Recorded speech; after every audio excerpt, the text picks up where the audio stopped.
Do you follow American politics? अभी कर रहे हैं To क्या? some extent, I am out of touch, but तुम कुछ hint दोगे तो maybe I can. अभी recently Marco Rubio was in India. Do you know anything about Marco Rubio? Secretary of State. So abhi I was doing podcast with Saurabh and we talked about कि politics में you have to change your position according to the Situation, according to the times you live in. political climate. हाँ, तो he was Marco Rubio earlier was anti-Pakistan, but currently just as he has left India, Asif Munir, he hosted a Pakistani minister. So Pakistan has become very important again in geopolitical calculation of because America. of its border with Iran, actually. Its geographic location, and it has been leveraging that since its birth. So my point was that, do you think Marco Rubio could become be a contender as a future president? He has said a lot of stupid things in the past, which will surface even before he actually announces his presidential campaign. Okay. I was very much caught up on the stuff that he said, random stuff that did not make any sense when he was Texas governor or congressman from Texas. I'm not sure. And even the particulars about those things, but he has said a lot of stupid stuff. And he's far right leaning.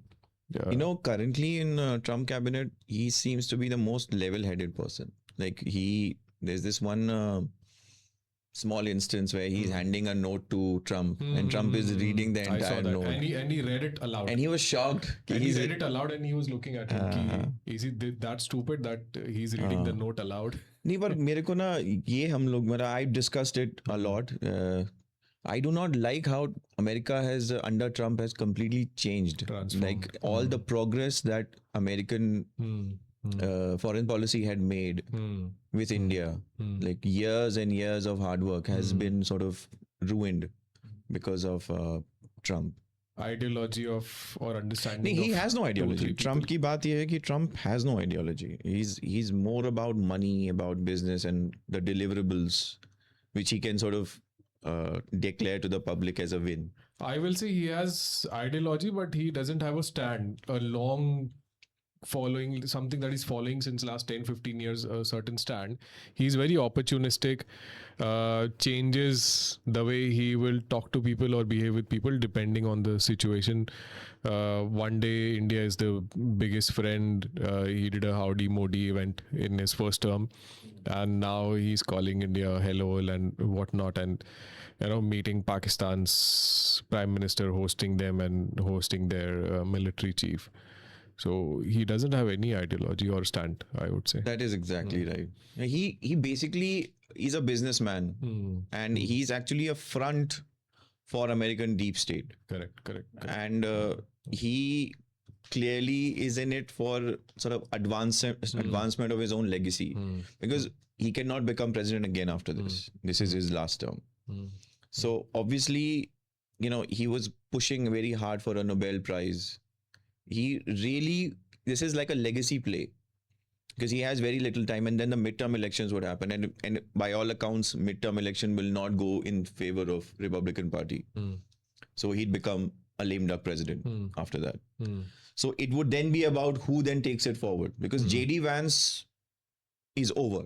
Like JD Vance is no longer considered like a safe bet for presidency, and it feels like Trump would be okay with Marco Rubio sort of presenting himself as presidential candidate.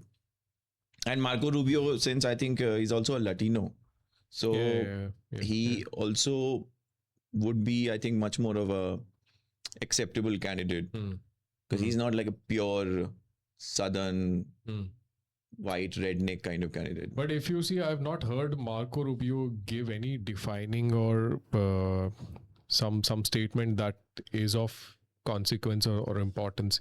He's just parroting what is told to him by his team in the background, right? So he also has no kind of a hardline approach or something that he believes in, something that has not been already told to him to speak in front of the media, right? So in that way also, I don't think he's very creative when it comes to, opinions and ideas and expressing. So he just repeats what he's told. Yeah, the thing with US He plays executive safe. is that it's also there's a clear separation of powers in United States. Like the executive leader, who is the president, and in our system is the prime minister. Our prime minister is more powerful because prime minister has the entire legislative party behind him.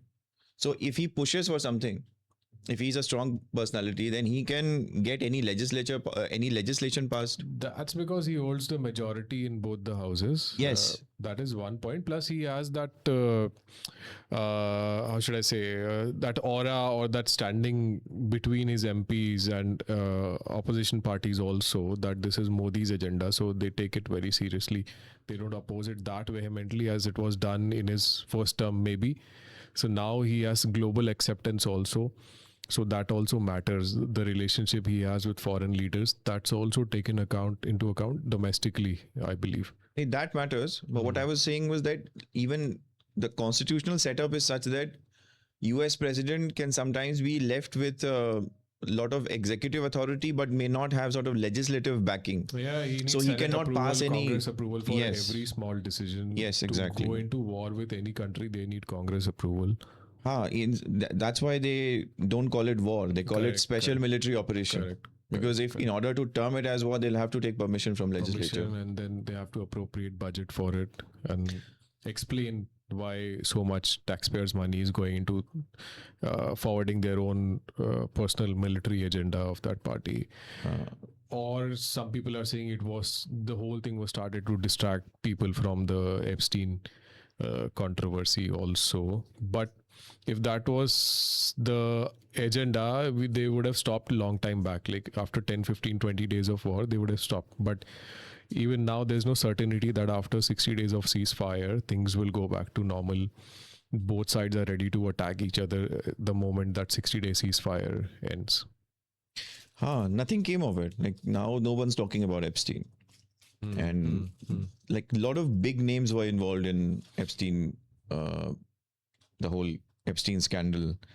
What do you think Epstein scandal was? Was it like a deep state of like Israel doing it, or was it? Because I think conspiracy theorists say that it was Israel who was collecting all the dirt on all the important people of United States to have another leverage over US politics. Like think about it. The Bill Gates, then all these names are there. Super powerful people. Clinton was there. Some say even Donald Trump is there. See, I have only one theory about this. What the fuck did that man have on everyone that he had sway over each and every individual? He did portfolio management and 10 other things maybe. But in his own personal capacity, he was not offering anything to anyone to have that sway over them. So definitely there's a third external power edge or power figure or power group involved here, which is still in the back end or hidden, obscured, which is not coming out. And maybe a handful of people know that certain state or actors of state were behind him to even after knowing everything he did, but he held such a sway and connections politically in that whole ecosystem that they were not okay with prosecuting him for his other heinous activities, right? So this is something that nobody can actually discuss or accept publicly, because then it's a matter of that you are willing to ignore those crimes in order to forward your own agenda in US. What it can be anything, like the Jew agenda, for lack of a better word, right? Or controlling certain key political figures by offering them whatever services or the connections. He was also a facilitator, as far as I've heard, that he had connections, so he would get people into certain colleges, institutions, degrees, jobs. So That's what I'm saying. He personally, in his capacity, he had no uh, I would say उसके पास ऐसा कुछ वो talent नहीं था या skill set नहीं था that he was holding this much sway over so many people. Yeah, that's why I said it's not a one man operation. Correct, He couldn't have pulled it off alone. It was likely done by some say. I'm not saying some say that it was done by Israel. And see, Israel's geographic position, location is such that it needs America to survive. On its own, with all these sort of Middle Eastern countries all encircling it, without American help, without American backing, without American sort of armaments, Israel cannot. Both ways actually. So US also needs Israel to kind of have a stronghold in between all those Arab countries, that if you fuck with us, we have our military plus Israel is also there. So you will be attacked from both fronts. Yes, but America already has sort of GCC countries. Already has Saudi Arabia, Affiliates. UAE, and all these. And these countries are now looking at some alternatives, because now that Iran has sort of pummeled them with its missiles, these countries are also thinking that America cannot guarantee security to us. So that's why UAE is now looking at India to But provide they were that. also reluctant initially, UAE and other states, even Kuwait and other states, they were reluctant to provide their bases for air attack operations initially when US started. But because they did not want to Jeopardize get their dragged economy. into their war and jeopardize their economy. But eventually it happened because Iran knew one day or the other US will use their bases to attack them. So Iran took the initiative and attacked them first. But Iran played it perfectly. You see, I was reading up on it, and they were spooked by what happened to Iraq in 2003. Within 23 days, Iraq capitulated. Right. Iraq, Saddam Hussein used to keep, like, he had the finest army in the entire Middle East, but it was a top-down army. It was top-down pyramidal structure. And once you take out the top leadership, then nobody knows who to take sort of orders from. Iran planned So, it very differently. in yes, this way. so they had 23 levels of succession right till top 20. Even if 19 people die, the 20th person will be. Yeah, this they guy. call it the fourth succession protocol. So I think there was this Jafari who planned everything, and it was taken directly from their lessons learned in 1991 Gulf War and 2003 Iraq War. That Saddam Hussein, despite everything, just capitulated his forces. It sort of that shock and awe, the kind of air attack that America is capable of doing, and with such precision. This is exactly what that's why they were so confident that within days we are going to take out their top leadership and people are going to revolt. It's sort of similar to what Hitler did with France, Poland, and Netherlands, Blitzkrieg. But in a sort of milder way, because you cannot carry out that level of attack in today's times in modern world where everything is captured visually. So you would be seen as a invading force. So rather than doing that blatantly, they do a 60% toned down version of Blitzkrieg. I think that's the operative. That was then. When you're using ground forces, there's a lot of tanks. This is different. This is air attack. Like and this is the most superior, most modern air force in the world. You know what they say, that United States has United States Air Force is the #1 Air Force, and the second is the United States Navy. Right. So they kind of were counting on the fact that if we take out this Ali Khamenei, the supreme leader, then all that propaganda that they had in their head that people are being persecuted there and women are there, there's going to be a revolt, and we already have this Pahlavi who is ready to take on the mantle of the king. We're going to restore the monarchy, kind of. But nothing like that happened. They had already planned. They knew this is what's going to happen, so they decentralized everything.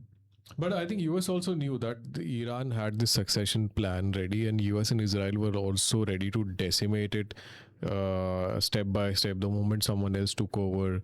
Right, we were seeing that the military spokesperson came on press conference one day, and the other day he was dead in a airstrike. I think that level of tracking and following up is also there. So US and Israel will also not caught unaware, I would say, but Iran has given them good how should I say, fight in this. No, Iran basically became had this position that we are going to take everyone down with us. So once that happened, these GCC countries prevailed over America and saying, "You're destroying us." So now you have to get a deal so that this thing stops. And then countries like India are also suffering. Iran was relying on global collateral damage, Yes. infrastructure wise also, and economic collateral damage also. But I think that's also not working out in their favor in the long run. Countries are managing somehow. Also, there's a lack of global coalition against America's unilateral move. So nobody's saying, okay, we are ASEAN countries or we are BRICS or the Quad is not with US in this alliance publicly, at least. So if a global coalition comes out and says that US should stop this, it's wrecking our economy, then Iran would also be kind of in a better position, but that's also not happening. So US has that advantage also, that people are not speaking up. Yes, and Trump would find a way to present it as a win. That somehow he would get into a deal with Iran, and both sides would present their own version, how they interpret the deal.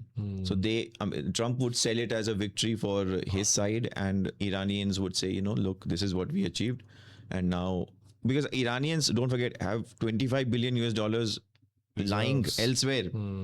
They have been they cannot access it. So they are also thinking that how do we rebuild this country after the dust is settled? So we need access to that capital. Exactly. And second, the way they have weaponized the Strait of Hormuz, where 20% of oil is flowing, this has implications for India. Direct implications. So we are surviving on our reserves right now. That's why Modi went to Saudi Arabia to ask them or discuss with them that you keep your oil reserves in our country as warehouse storage and whatever, and we are allowed to use that. Although I don't think our refineries are kind of suited to process that grade of oil, but I think we can manage. We can still manage. But it's a shame that we only have like 9 or 10 days worth of reserves. And it should have been more, because this is something that should have been done when oil prices were stable. This is something that should have been looked into. Like this situation can come, and we are such an oil dependent country. Like you can talk all about green supply chains and creating, but that is what 10, 20, 30 years away. The world will still run on oil. Yes, you're looking into a future where you have lithium ion batteries running everything, but oil is still will remain an important commodity. Absolutely. And we will rely on it. Like we can say, we should shift from coal to green energy. But no, we cannot. In order to make electricity, we need coal. It's not even petrol, it's actually diesel. If diesel supply gets interrupted, the entire economy will come crashing down, because the entire transport system, at least in India, runs on diesel. So we cannot ignore that. All sorts of things happen. You see, a lot of things like freight insurance also goes up, because if it's a war-like situation, the insurance costs will go up. Everything. Fertilizers, we are also importing. That is also going to. So it is going to have. Inflation is going to sort of only increase. Yeah, it's a trickle-down effect of whatever that's coming to India from overseas. So it will come down to prices of groceries also, because it's transported from trucks. Yes. So it will be passed down to our daily home needs. And currency is also now depreciating. Many economists are saying you should let currency depreciate, go above 100. But the government is not doing because of, I think, political reasons. Because once it goes past 100, bad for them. Psychologically, it goes really bad, and people make a hue and cry about it. Oh, we cannot even control our currency depreciation. The government is so strong, and the fiscal deficit is huge and all that. But overall economics, no, I don't think even 5% of people are qualified to actually understand and study how it's impacting our economy. We are not qualified. I mean, there is not much difference between if rupee is 99 rupees or 102 rupees. But Indian voters tend to vote on vibe. So once it's past 100, they political bosses know that the opposition will get a lot of fuel. Right. That it's gone past 100, century maar di, and all these sort of things is going to have effect on their I don't know, political situation. But government is also sort of reluctant to let rupee depreciate, because they will get instant They will inflation. have to shell out more cash to buy petroleum and everything that's coming. And all the domestic daily use like food and everything, that will also become more expensive instantly. That is why. So from the Indian point of view, this war has wrought a lot of damage. The only reason we are not really seeing it being played out is because government is absorbing a lot of it. And like we are RBI is absorbing some of it, but it's not to such an extent that we start feeling it in our pockets. Like 90 paisa, okay, we'll say 90 paisa per liter petrol, okay, it's fine. But 90 paisa every time in every 15 days, it amounts to almost 4-5 rupee change. I was talking to somebody 3-4 days back. He was saying, bro, if you get your full tank filled in your car, how much extra you need to pay? Like 50 liters, 4 rupees per liter, it comes to 200 rupees. So it doesn't make a lot of difference. I told him, dude, it's for me, it's 200. But if you count 1 billion people shelling out 200 rupees every time they fill the tank, if you calculate that, it's astronomical. So as a country, we are paying that much extra to get that tank filled. So collectively, it's a huge burden on the country. I think India's achievements in the last 10 years have been what? Maybe a good foreign policy. Yeah, global positioning has been quite outstanding, I would say. Yeah, but Modi's government is also like it talks a great game. Like Jaishankar is a great he has great gift of the gab. He talks well. He articulates India's position very well. But do you think there's also a change there's a concrete improvement? Like, do we see the results? Like, if you go abroad, do you see a change in how people perceive Indians? Slight change, I would say slight change, but I think the long-standing image of who Indians are or how Indians live or behave or as a society who we are, it's still the same. Few people who have been to India, maybe their perception has changed, but even though they don't say it, but I've experienced it and I've kind of discussed it with people with whom I'm close, like foreign national. Like I have a friend who works out of Milan and we were talking the other day. So he still has that 50-year-old version of India where there are poor people with not enough clothes on their body and they are like eating some bread and dal and chawal and all that. So he has no idea about what is happening in Mumbai, Delhi and Bangalore, because that's not shown in foreign media. They show what fits their agenda. It's a totally different I think discussion or topic. Are you on X or Twitter? I was, but then there was so much information overload that I thought I'll take a break. I was there for 6 months. Yeah. So you see, one notices that there's an increased racist posts against India. Like Indians, and it cannot be anything other than a paid.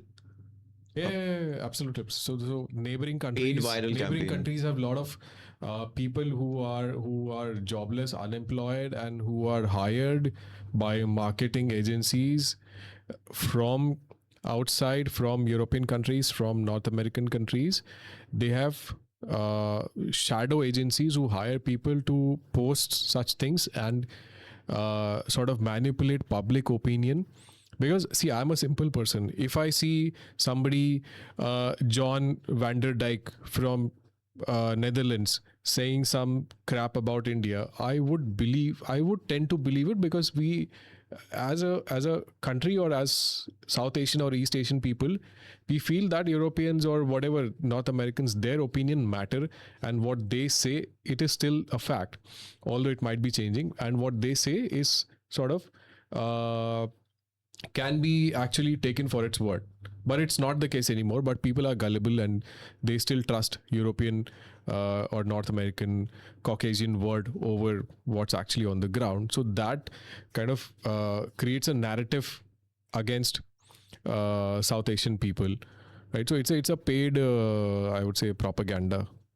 Majority of these accounts, they seemingly are from these foreign accounts, but they actually, the operator of these accounts turns out to be a Bangladeshi Or Pakistani or some leftist in India. They don't have to be sitting in these countries. They can be anywhere in the world. So I can sell those Eiffel Tower statues in the streets of Paris and still tweet all that crap. So they don't necessarily have to be inside that country. But you're right, majority of people who have nothing better to do are actually sitting there holed up in some shitty apartment in these countries. Yeah, like anyone who goes to these sites casually is liable to be misled into thinking India is not a safe place to live. It's not a safe place for women, and it serves hygienic food on the streets. And the worst part is you don't need actually a body sitting behind an account to actually tweet. You can automate these things today. So you create an account, you can write whatever shit you want without actually a person being present behind that account. So AI has evolved so much that I don't need 100 people to run 100 accounts. I can do it myself from the convenience of my home and laptop. And those accounts will be from across the world with different people, different races, different names. Yes, and one more thing that I think lately I've been observing is that Pakistan is now trying to position itself as kind of counterweight to India. Like Pakistan is kind of strategic as a cultural counterweight, not as a strategic counterweight. It's a cultural counterweight in the sense that India enjoys a lot of soft power. Like nobody says, South Asian food is good. Everyone says Indian food is good. Nobody says yoga is South Asian or Pakistani. Everyone says yoga is Indian. That's why if in Paris or New York or Washington, if a Bangladeshi opens up a restaurant, he will never say Bangladeshi cuisine. Or that's exactly what I'm saying. There is a campaign to cultural appropriation of Indian stuff, like say dance forms, say Kathak, Bharatnatyam. So what's a downside of that is when they behave badly, in a shitty way or badly, if they serve bad food, it is India's reputation that is being harmed or put down by these characters, but there's no way to stop it. See, bunch of Khalistanis are involved, for example, in some criminal gang. You know how the media reports it. 5 Indians got caught running this ring. So bad things are not co-owned. Then those Sikhs, those Khalistanis who might as well be having bad things to say about India, bad intentions regarding India. They may not even consider themselves Indians. But the media reports it as Indians are doing this. But they're doing it intentionally. They know that this will be reported this way. And knowingly they're doing it because it doesn't impact them. They will do it anyway. Why not do it identifying as Indians and give the country a bad name also, which they actually want. And the cultural achievements of India are sort of co-owned. So they will inevitably be called, yoga is South Asian or Bollywood is a South Asian. Why? Because they do not have anything good of their own. So now everything good that emanates from India becomes a joint property. Everything that emanates from Pakistan, say for example, some important sites of Indus Valley civilizations are in Pakistan, Mohenjo-daro for example. So Indus Valley civilization becomes like only Pakistani owned, which is BS nonsense because majority of sites are in India. And India only and there was no existence of Pakistan before 1947. And if you're being pedantic about it, say ideationally it was created, say in 1930 maybe some leader thought of it. Ideologically, the roots started taking in 1930 somebody may have said 40s. Yeah, you could also say that that 2-nation guy, Sayyid, I forget his name. He was the one who sort of started this 2-nation nonsense that India, Hindus and Muslims are 2 separate nations. So my point is that Indians should not be using the word South Asia. because I don't think we use South. it falls because we are falling into that trap. You know, I the don't term think that should be any Indian used. who lives abroad uses the word South The Asian. term that should be used is Indian subcontinent when we are talking about the geographic entity, and everything else is Indian, because there was no existence of Pakistan or Bangladesh prior to say Absolutely. 1947. But the sad part is, I think Modi himself uses India, South Asia. So there is the awareness is lacking, and language is very important because majority of people, like say future generations, would rely on these writings. yeah, and these are visual and video kind of proofs for posterity that Modi himself called this place South Asian. So it becomes okay. So you're playing into that game. I would never ever accept. If I was in government, I would simply ban the usage of the word South Asia. That's where Even in academic circles. That is where we are still very weak in terms of semantics and how they play a major role in shaping global perception or ideology of what culturally India is. In today's times, everyone has a voice through Instagram or through podcasts, right? So if somebody is listening to this, they will see a different point of view or different reality of how India has evolved as a country, culturally, politically, whatever, right? But if they hear somebody sitting in maybe Germany who has read some textbooks and has seen some movies or has seen speeches of Indian leaders, he will have his own opinion, or if he has heard someone else talk about, or he has listened to someone else talk about India, maybe from North America, they have a certain biased view of India, right? So he will have his own opinion. So it's all about what kind of media people are exposed to these days and what they choose to see. It's not about facts or truth or that kind of stuff anymore. It's about what is shown to you. I would rather say it's about what is shown to you. Actually, it's all a myth that I'm choosing what I'm seeing. It's not accurate anymore. I'm seeing what I'm being shown everywhere in YouTube, Instagram. So that shapes my ideology, my thinking, my views, my opinion. Everything is being shaped by what I'm being shown. And if Indians themselves don't, are careful about the language they use in their writings and their speeches and in their everyday way of exchange of information, because whatever we are writing is going to be used by these AI models. They are going to be trained on it. So for future generations of people who would be relying for everything on these AI, oh yes, yoga is South Asian, or they're going to be yoga, or in this butter chicken is South Asian. I'm saying everything. Bharatnatyam is South Asian. It originated. There are reports that say that it originated in Indus Valley. So now Pakistan has a claim on it. See, this is a conspiracy. That's what I'm saying. And this is the war, voice, right? Everyone has a voice, and there's no way of fact checking what you are saying is correct. It just has to sound right or authentic. So the onus is upon us, the regular people, that we are alive to this sort of conspiracy that is being played out. See, it's very subjective. Okay, so you and I believe in something, right?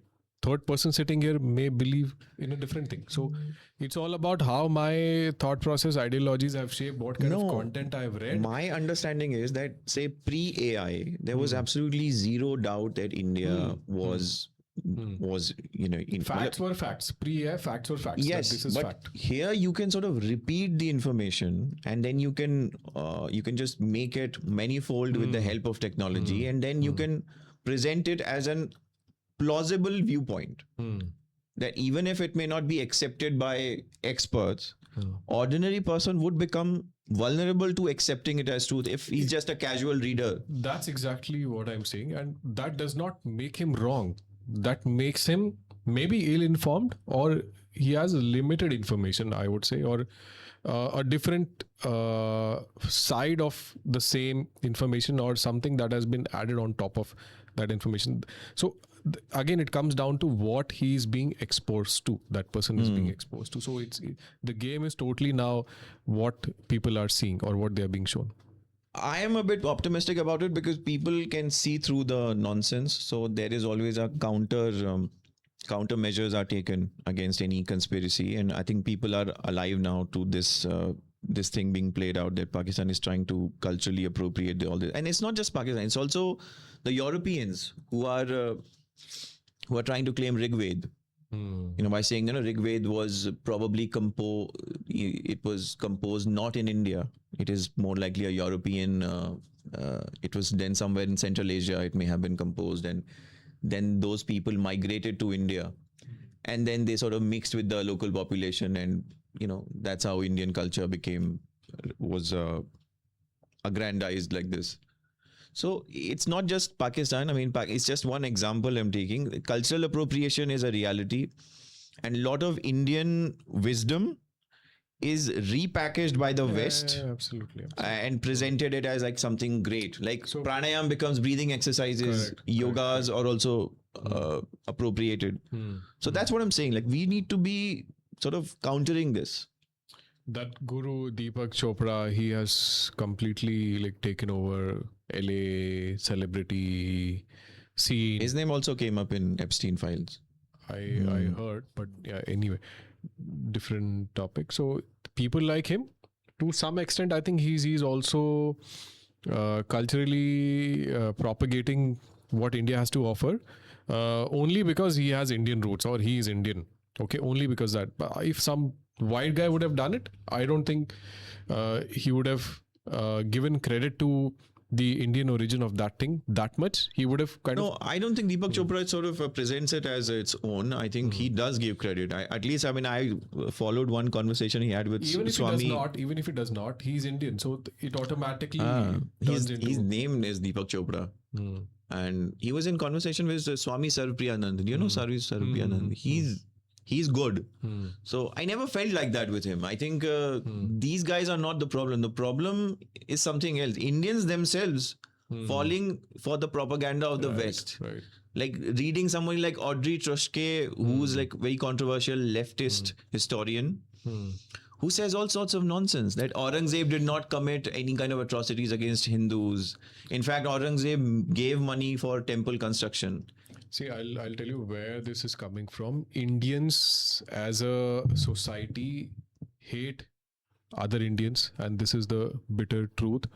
To some extent, I understand where it's coming from, because once you have been exposed to the things that we have been exposed to, or seen what the world has to offer, and lived with them, worked with them, seen their way of lifestyle and other things, we sort of start feeling that, see, there is no denying that we were savages first. Indians as a community or as a race, we were sort of savages, or savages is not the right word, but maybe not very polished, or we did not have, our lifestyle was not very refined, so to speak.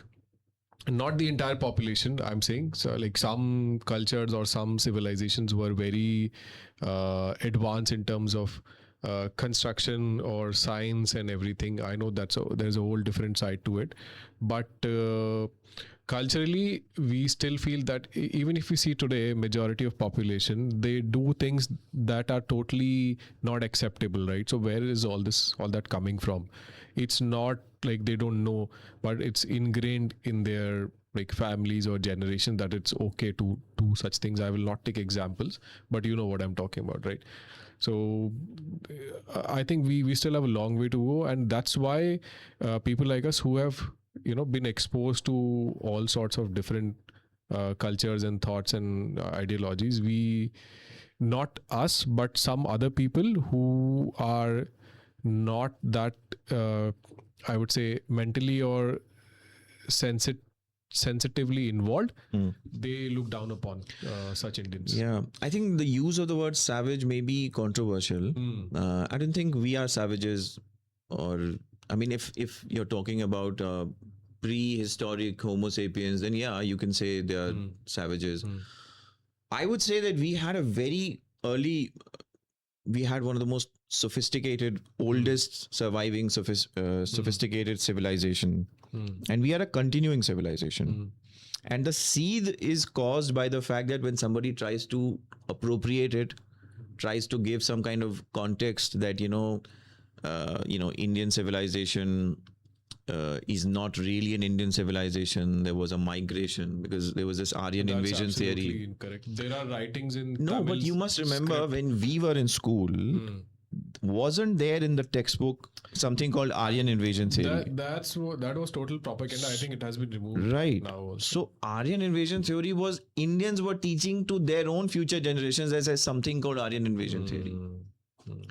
So my point is that if something has been debunked, it does not really immediately, the effect is not made on our textbooks for like 10 years, 20 years, 30 years. So my point is that Indians themselves use terms like South Asia, themselves read foreign historians who may not be coming from a very sympathetic point of view. See, we have to, one thing, And this is why we need to be careful. See, it all comes down to how we interpret or see European civilization, and mostly the idea or perspective is still that they are culturally or politically or as a whole society superior is the word that comes to my mind. But there are other, like, consciously we look up to them as a certain, it's a benchmark or standard of how a society should be, which to some extent is true also, but that does not mean that what we have is totally shit, or that should not be a way of life. It's totally different. So many things are repackaged, like Fibonacci numbers. That was done in India. Only. Pingala, I mean, this is not controversial. What you know as Arabic numerals is not actually Arabic, they're Hindu numerals. Arab merchants learnt it from Hindus. So like there's a lack of concerted campaign by India's foreign office to sort of reclaim all those things. This is where I think social media is also playing a positive, impactful part, that they trace back the origins of certain things, words, objects, fruits, or trees, or can be anything, right? Metals or whatever, or even mathematical findings or trigonometry, for example, right? So this is where social media, if somebody follows such pages, they actually tell you where all this work came from. I think all of this came from India. I definitely, not because I have an India bias, but because we just did not take credit for it, and we probably had an oral tradition. And when we had oral tradition, we did not write it down. So there is very little proof. Yeah. So because once you have oral traditions, then we rely on our memory to pass it down to generations. And secondly, I think the knowledge was also very, it was not probably available to everyone. I think knowledge was kept to those communities which I think had that system. And it was held, whether rightly or wrongly, that not all communities should have access to these. Should have access to this, because then, I don't know, for whatever reason. But it was not democratized because it was a different time. Nowadays, you cannot restrict knowledge. But don't you think this is where the intrinsic hate of Indians versus Indians comes into play since long?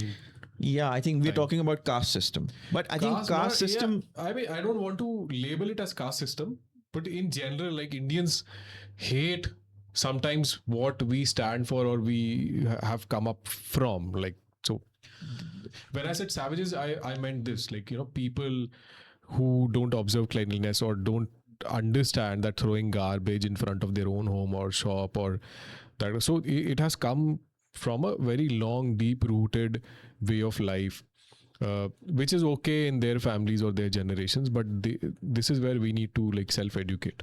I mean, I just think that where would we be if there was no internet? You and I would probably not be having this conversation, and we wouldn't have this sort of arsenal to sort of have this back and forth about how much we have not claimed and how much nonsense was peddled in the pre-internet era. But now at least there is a pushback from regular Indians like us.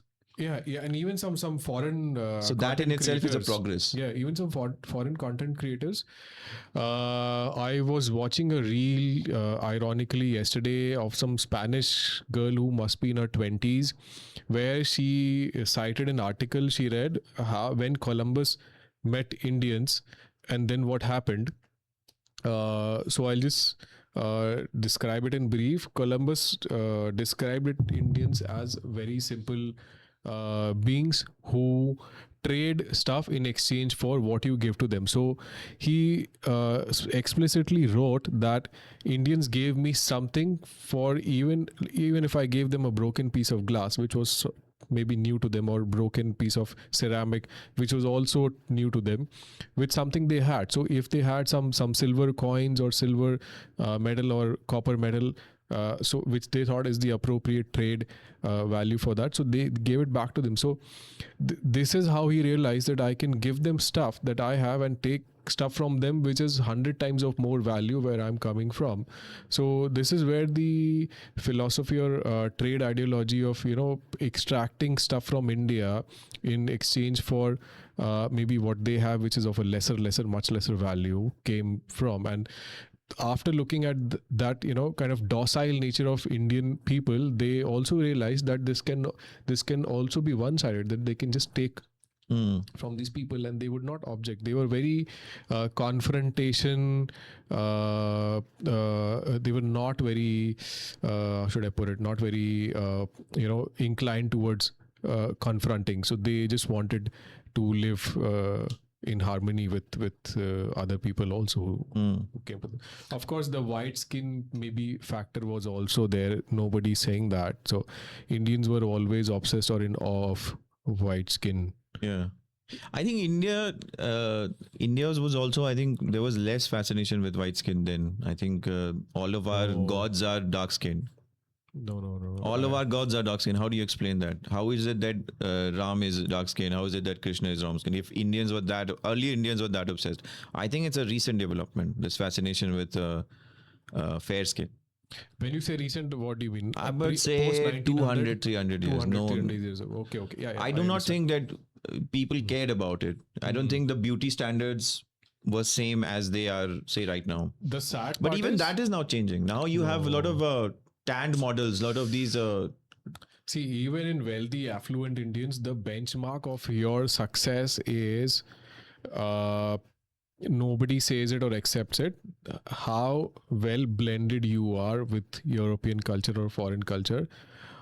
If you have money, you're in India, you have a bungalow, you have 5 whatever, Rolls Royces, whatever, right? So, but still the benchmark of your intellectual success is the acceptance from the white skinned people. That is the very sad part. But you and I don't. We don't. Why is it? Many other people don't. No, but why is it? Why do we not sort of pay deference to white views or white cultural sort of, I don't know, norms? See, because we know the reality that culturally or ideologically, they are nowhere near where we were 500 years ago. They are still not there in terms of their historical teachings or kind of manuscripts that have come out of their civilization. There is nothing of substance that reshaped human education system, right? There's nothing of substance that has come out from their civilization. But still, that's why I'm saying the white skin factor that is there, it's very perplexing to me why we still obsess so much over that, and with time it has only increased. Unfortunately, I'm seeing with then time. Why do you think if we are so white skinned, then why do you think we have so many good actresses who are not really that fair skinned? Like, why do we have Bipasha Basu? What are you saying? Bipasha Basu is a successful model actor. Okay, so see, that's totally different because she has kind of marketed or presented herself as a dusky Indian beauty, whatever you call it, without over sexualizing who she is. That's a totally different thing. You see, these days, I will again not take any names, people are having that there's a pill, I'm forgetting that name. So that pill, if you take it for 6 months, it makes your skin tone 6 shades lighter. Why is it in the market? For what reason? Because it's all subjective, right? I do not care about fair skin, but there are a lot of I people who care about fair skin. Exactly. And there is a large percentage of such people. Yeah, but still now there is a market. That's why if you associate with white people, they do notice that this guy is hanging out. Or even 100 years from now, there will be people who would not want to associate themselves with, say, dark skin, who would be ashamed of their dark skin. But it's not I'm about saying being that ashamed, now but it's a benchmark of they would how want, successful they would be as a white person wannabe. They would you be, are. they would like Caucasian sort of Yes. phenotype. Yes. But I don't think so. I personally feel that we Indians have come a long way. And in fact, with this sort of dispersion of technology and information, Maybe because you hang out or you talk to people like me and 100 other people who have same, because after a certain age we tend to restrict our circle to people with kind of same thought process or who think in the same way or who have a more progressive way of looking at things. Acha, what do you think about the new generation, the Gen Z or whatever they call it? What do you think? Have you ever now interacted there is with them? Gen X people born after I think 2008 or 9. Tells you about how old we are getting. So what do you think about it? Do you think they are better than us? Because some say that it's a stupid generation. I don't agree with that, but some say that this is a stupider generation because again, see, it's subjective because I'm happy that they were brought up in a age of internet, right? So they were subject to or exposed to a lot of stuff that we did not have access to, right? Which is a good thing. But how their parents have brought them up, I think that's also commendable, that they are sensitized towards poverty and the value of money. I know it's ironical, it's what people say is opposite, but they actually understand, like we did not have a view of the world entirely. They understand what they have in India is still better than what other countries are facing. Okay, for example, the education system in India has one of the best education systems in the world. But is it? I feel curriculum wise, quality of teachers is a different debate, but curriculum wise I feel we have one of the best. If it still is, I am not sure, but when we were studying in college, I felt it was one of the best. And why do you think not a single Indian university features in top 100? How do you explain that? How do you think that Chinese have sort of It's not entered it's not just what you're teaching, it's about outcome as well? Yeah, outcome, approach, and why and what that university's alumni is doing after moving out of that place. So right, so this is where we are nowhere. Right, so because majority of good people leave India. Exactly. So I was coming to that. So why do people leave India even after realizing or seeing or experiencing firsthand that this is the best education or study or whatever material I had access to for my entire lifespan, maybe until I die, right? So they look forward. They see that the world, the world has a different benchmark of considering or seeing you as successful. So see, it all connects. Eventually it all connects. So now it's coming back to what I'm saying, right? So if I move to, let's say, US, right, for example, still after whatever shit is happening, I still move to US, people still see me, oh, he's earning in dollars, he works with white people, he has a job in certain high rise in New York. So these are again considered a benchmark of success. Nobody sees what kind of mental trauma I shared or what I have gone through to reach that stage, or however fucked I'm mentally. Nobody can see that, and even I'm not expressing anyone, right? So I've become a machine in that process, right? I'm only working towards a certain goal, that I have to have this much salary, I have to maintain my job for the next 2-3 years, otherwise I will be seen as a failure if I come back from there, or I lose my job due to competition or AI taking over, or Gen Z doing a better job in lesser money. So see, nobody's talking about it and nobody's accepting it. But again, I feel that, or people see that person as successful, so he becomes a benchmark of what others should aim for after moving out of IIT. So that's why see, in the end, no matter how intelligent or brilliant you are academically, you are doing things to get accepted by society, right? And this is where it all converges, that I then do things that make my parents feel happy, or my cousins, or whatever, my wife, they all have this sort of say in eventually where I land, professionally, personally, right? So I take decisions based on that. So this is where the entire concept of acceptance from Western civilization connects back to why people leave India. Yeah. I don't even think that Western civilization can be termed as a Western civilization, because I don't know if they do. I think Western civilization starts with, I think what we call Western civilization, basically Greek. They have Greek tragedies, like say the Odyssey, and then you have Iliad and all these things. And they are the ones now, they are now saying that then Roman, whatever that was. I don't think Western civilization now, the Americans and the Anglophone world now sees itself as the successor of that.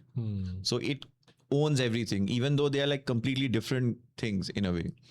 And in fact, the earlier Greeks more had in common with Indians than they had with the present sort of those who claim to Western civilization. At least academically, there was a lot. Absolutely. Parallel things going on. I think there was a lot of sort of interpenetration of ideas, and we just don't have enough proof to sort of show that there was a lot of sort of exchange of information. Perhaps the mode of and the speed of information was Exchange slow, was very slow, but not, still there was not preserved well. Yeah.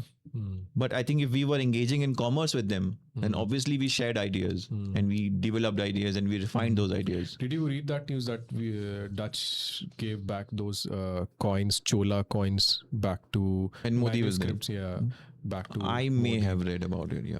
It is a 2,000-year-old manuscript written on some alloy, actually, and it's an alloy. It's not copper or single metal. It's an alloy. So there was a whole long article in some foreign publication about that, and even that article was not covered in India. So we should have at least had the awareness or sense of pride that a foreign article, it's equivalent to New Yorker in Europe and US. So that magazine wrote I think 1,500 word article on what those manuscripts were, and nobody covered it or retweeted it or reshared it. It was just a photograph and a brief description everywhere. I searched for it in entire Indian news diaspora, but there was nothing. Yeah, more people are interested in, say, for example, a movie like Dhurandhar, than they would about such things. And that's why I got up 30 minutes early. That's why. Okay. That's one of the reasons that people should take pride in their country rather than taking pride in we are fucking some other country and taking revenge. First, we should take pride in who we are as a country, and we should act in certain way that we can take pride who we are as a country. So you don't agree with the whole idea of Dhurandhar? Well, that needs to be done. What they showed in Dhurandhar, that needs to be done, and it was supposed to be done 15-20 years back when they were more blatant and open and brutal in fucking with Indian politics and state of affairs. But as it said in the movie, we did not have the spine to actually reply to them even verbally. Forget about militarily, we could not reply to them verbally also. When we were growing up, terrorist acts were like a daily occurrence. Daily. Almost every second or third day we thought some blast happened. Maybe not every day, but it was very regular. And in the last 10-12 years, it has substantially reduced, almost negligible. I will say that's not something that we should hail as an achievement, right? That no, but it is a progress. It is progress, but at the same time, we should not see it as, again, a benchmark of stability or how we are doing as a nation. That, oh, thank God we are doing good because we are not being bombed. That should have never been the case. That nobody can fuck with India. We should aim for that position strategically, that somebody thinks. See, Israel's area will be how much, like 50,000 square kilometers of area, whatever, right? So, but still nobody dares to attack them unless they want their entire nation to be obliterated, right? Except Iran and Lebanon and like I think Hamas. Nobody has even dared to attack Israel. Yeah, India and Israel are two different things. I mean, Israel has always been supported by America, and India has always pushed for its strategic autonomy without really having the per capita income. See, India sees itself as a very sort of, India behaves like an elite sort of a democracy, whereas the human capital in India sort of it's all an outcome of how much economy, how strong and how robust your economy is. And the problem is that we gave universal adult what do you call it, franchise. Like every 18-year-old gets the right to vote, whether he has whatever his qualifications are, whether he's illiterate, whether he can read or write or not. So I think that also had a role to play in shaping up and making our foreign policy and our ideas as a country more coherent. Now it seems like we are now finally figuring it out, that what we need to do. Like it's very late in the day. Like we figured out that manufacturing actually is important, and it's not just high-end manufacturing that is important. We need more labor-intensive manufacturing. Exactly. But we realized it 25, 30 years late. It's not about and realizing. We acted upon it. Actually, everyone was realizing it when 90s was starting. Everyone was realizing Professor Bhagwati, people like them were always there who said, you open up economy, you attract foreign direct investment. It's just that we were too tied up in our own understanding of how things should be. Like we were a socialist economy, and until we got a balance. Actually, I will say no one cared. They had their own agenda. Yeah. They wanted to stay in power. But we had to sort of do some reforms because of the balance of payment crisis in 1991. That's when it happened. So we are pushed to do reforms. Like now, see, this is an economic crisis of sorts developing right now when the rupee is appreciating against dollar, depreciating against dollar. So now we will probably do some reforms. We'll probably do more. So we are always reactive. See, we realized this. We are not proactive. We realized this when COVID started. We realized that economy is crashing because there is no manufacturing and self-sustainable industry which can still function if we are disconnected from outside world, right? So what happened? 6 years have passed on. Do we see some substantial progress on ground? I don't see things moving as fast as we should have, kind of made progress.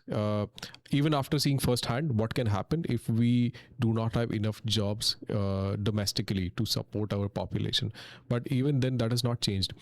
The manufacturing wise, I feel that technologically and in terms of research, we are still hundreds of years behind because we, again, I will cite Modi's Netherlands trip. One of the agreements that they had was to transfer the technology of this lithography on chips. So what lithography equipment does is it etches the circuit on that silicon dioxide chip, so which kind of acts as the current carrying process. So that lithography technology is only with 5 or 6 countries, and now we have acquired that transfer of knowledge. Okay, that is a great achievement, agreed, but why do we not have enough brain power to develop it? I don't think so. We have hundreds of people, but are we encouraging such people, giving them enough money, resources? No. I think it also has to do with the fact that economy doesn't reward those who do research and development. It does not protect them. Exactly. It does not protect them. So like IP laws in India are still not that developed. In America, you have like patents of, pharmaceutical sort of products like Ozempic. Yeah. This is again answer to your question. So why in order for them to make it worthwhile, for them to do R&D, you have to grant them that sort of protection by IP law, so that they are the only ones manufacturing and selling it, so that they can make up the costs and make some profit. So you're incentivizing research and development. In India, that doesn't happen. In India, the old guards, these these big business houses, they do not do R&D because they know that they are not going to be rewarded. Exactly. Lack of motivation. But again, that's why that comes back to why you were asking, right? People leave, people from IT leave India because they are seeing all of this. It's right there, naked truth in front of them that my intellectual expertise will be of no value here, not even monetarily, but in terms of recognition and how it is being used. Even there politics will come into play. Petty people who have their own agenda will not kind of push them forward or support them. So it's all happening even in higher organizations like DRDO and BARC and IASC, so which are supposed to be the heart of Indian R&D. It is happening because they are being run or operated by people who have a 50-60-year-old mindset, who come from that generation of people. We had more Nobel winners in the last century. Right now, all the Nobel winners, you cannot really expect them that in science, in hard science, there are no Nobel Prize winners in India. Like some may win it for economics, some may win it for peace. But that's also a reflection of our education system, that now we, post-independence, something has gone really, really wrong. And we did not, but we had better sort of teachers then than we have now. Like everyone is moving to these Western countries. It is clearly because the local governance issues are also there. Like it's a big reason why you're not able to give good life to people. Like for example, the stray dog nonsense. Like Supreme Court passed a very sympathetic order that there's so many cases of stray dogs, affected by rabies, biting children, and it was a very sound decision. And yet, because public clamor was such that no, you cannot have such an order, you cannot. So nothing came of it. I agree with you, but there are two sides of it. Supreme Court makes an informed, educated decision. The execution part, which is carried out by people on the ground, is not exactly as humane and informed and sensitively handled. So the outrage was for that part, that the execution will not be what's written in the order, right? So yeah, but human life, people who are doing it, they are themselves, again I will use the word savages, but they're uneducated. See, once Supreme Court has given a prescription and has said you have to do this is what has to be, this is the outcome that needs to be achieved, then you can trust the court that it will make the authorities obey that. They will make them comply with that. See, but unfortunately, nobody's going to monitor what happened to those 50 dogs. The court itself would monitor. The court itself would monitor, and the court would actually do a better job. This is where the concern of the people was, that who is making sure that they are doing their job and court is doing their job. Now, my understanding on this issue is that human lives are more important than the lives of stray dogs. While one can sympathize with it, there shouldn't be that many stray dogs anyway. So why aren't you sort of castrating them? Why isn't there neutering them? You can neuter them. You can neuter them, and you can. This is going to be like the first step. It is not a problem that's going to just disappear overnight with one order, but it will be a step-by-step process. So you find out, you make shelters for them, you accommodate them. Nobody is asking to cull them. We are just trying to solve a problem, and it is not going to happen in one day. And we are not serious about this. Like children get bitten by this stuff, and then lives are ruined. There's nothing that we can do after that once you have sort of contracted rabies. I think it all started from one PIL or one And people case. are still stupid. Like, people are still feeding their leftover food from night to these dogs. So you are not helping us. You're basically contributing to the problem. You're just making it bad. So yes, India has an infrastructure problem. Not infrastructure, I'll say lack of understanding and sensitivity, do's and don'ts, basic do's and don'ts. My understanding on this is that in India, you have to start from somewhere. And if you make some progress, there would always be people, इतना देर से क्यों किया? अभी क्यों किया? पहले करना चाहिए था. अरे कोई कर तो रहा है. You have to start somewhere.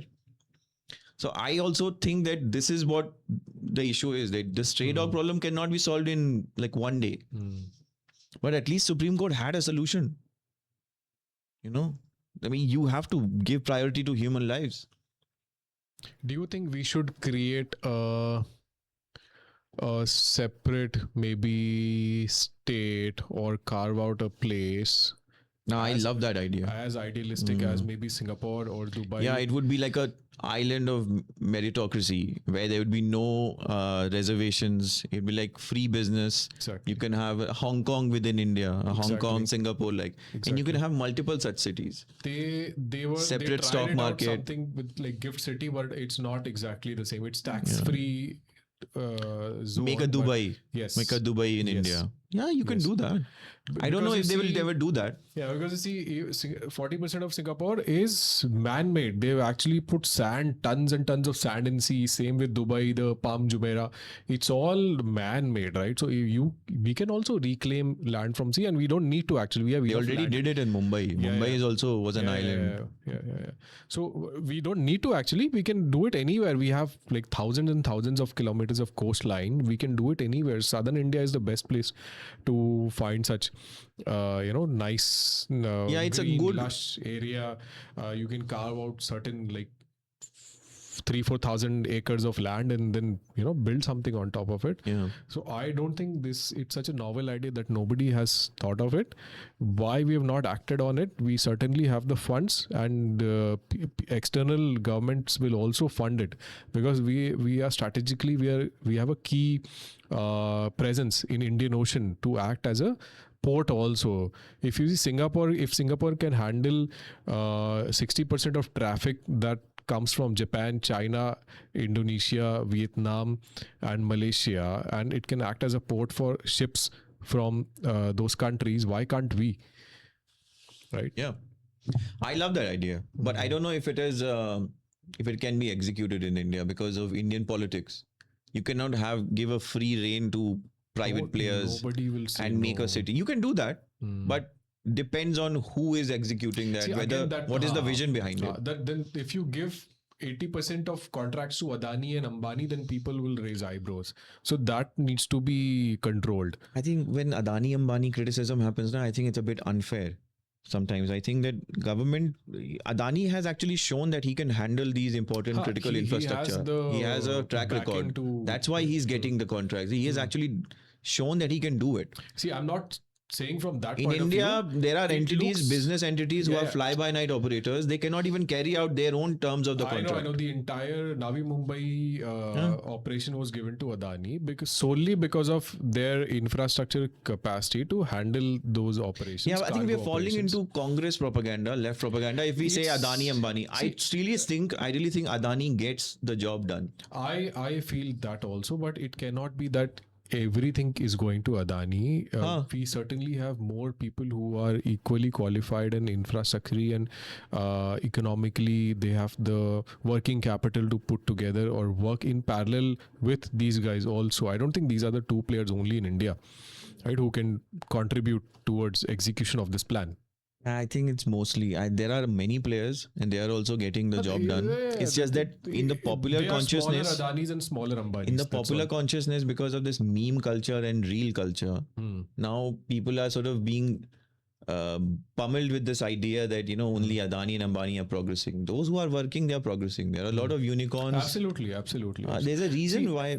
Yeah, you should know how to work with the government, and they know how to work with the government, which is absolutely correct. And we touched on this. One of the important reasons why there's a capital flight from India of sorts is because India is not doing well in this new technology. India doesn't have that semiconductors technology. India doesn't have any large language models of its own. India doesn't have entire GPU structure. India doesn't have all that. So now other countries like Taiwan, Vietnam, they are the ones who the capital is going from India and they are being invested in these countries. If China attacks Taiwan, right? It can shut down its semiconductor plant and the entire world will collapse. The only reason Taiwan is surviving because of its TSMC company. Yes, Taiwan stock market has overtaken India's stock market in terms of valuation, and more than 40-50% is TSMC. So that's true. But the problem with India is that we still have this old school business model. And Adani Ambani have to do R&D if they want to remain relevant in, they say, next 50, 60, 70 years. They cannot just say that, somebody else has this technology, but you don't own that technology. You're basically renting that technology and then you're selling it to Indians. This model probably will reach its sell by date very soon. I think it is already, we're already on that date. And that's why all the Indian business houses seek protection from the government, because that's their model. And that's why there's always a lot of clamor against opening up a certain business sector. That's why Bajaj had a problem when India's automotive sector was being opened. That's what the because issue they is. don't want to do R&D. They want to keep selling whatever crappy engines they have since last 60 years. And then you protest that our economic policies are not designed to favor India. Yeah, earlier you couldn't really go to shop and buy a scooter you want. You have to wait in line because the production line wasn't that. Yeah. No, but the same thing is being played out at a more sophisticated level. The mindset is still the same. That is the problem. That you may say that there's a Chinese brand, and then you're using whatever equipment that Geo is selling. Is it really manufacturing in India? It's all coming from China. Whatever equipment that Boat is selling, the guy who does is Shark Tank India. Even it's the all China. lens card guy, all of his lenses frames are penny cheap, exported from China, and he is, I think, doing a 500% markup on those prices and selling at his well-lit lens card stores. So, and you will not see luxury brands in his stores. Why? Because he cannot repackage them and sell at a 500-600% markup, because they are already at a very high selling price. So he cannot buy and repackage them. So somebody needs to study that. Like, a lot of people are studying his market strategy, but it's a genius market strategy that you have kind of created a brand entirely on Chinese products, and Indians are lapping it up even after knowing that I cannot make this lens so at such a cheap price in India, and I bought it. Like I had to wear shades the next day to go from one city to another. I did not have shades. I went to a lens card store 5 minutes away from my home. I bought a lens and he gave me one more lens free on top of it. So it's all like, I don't know, like, as Indians we should take pride, but at the same time we cannot shell out twice the amount of money just for that pride and not buy Chinese. So I don't know who will bring in that balance, but somebody has to take care of the manufacturing part. You are so dependent on China that all these wet dreams about sort of completely cutting off Strait of Malacca and refusing access to Chinese ships is going to end up hurting India more than hurting China. Because a lot of stuff comes from China, your own manufacturing would stop. Exactly. It also connects back to the work ethics of Chinese people. You must have seen those videos, how they're working in factory, assembling phones and stitching bags, clothes, manufacturing shoes, whatnot, right? So do we have the mentally capable workforce to work in such an organized manner with decent wages? I'm not saying pay them as less as what they are getting paid in China, but with decent pay, do we have enough workforce? I feel yes, provided that they get some extra perks like accommodation and food and stuff. We have the workforce, but it's only a matter of somebody bringing all these people together with the infrastructure, like they did with the Foxconn factory in near Chennai or wherever, right? So that can be taken up as a case study. Yeah, it has been successful. The electronics manufacturing in terms of phones, because Foxconn is I think world's biggest contract manufacturer. It's assembly only, by the way. It's not manufacturing. They're just assembling everything. Yes, and parts are still coming from China. Yeah, India is also giving financial incentives also to attract such assembling of these parts. But that is also going to dry up pretty soon. Exactly. So that's what I'm saying. So a very strategically located coastline based city for manufacturing and the second coastline based city for your economic activity. So if we can take care of these two things, we don't need anywhere we don't need it to be anywhere in India. I mean, MP has so much land.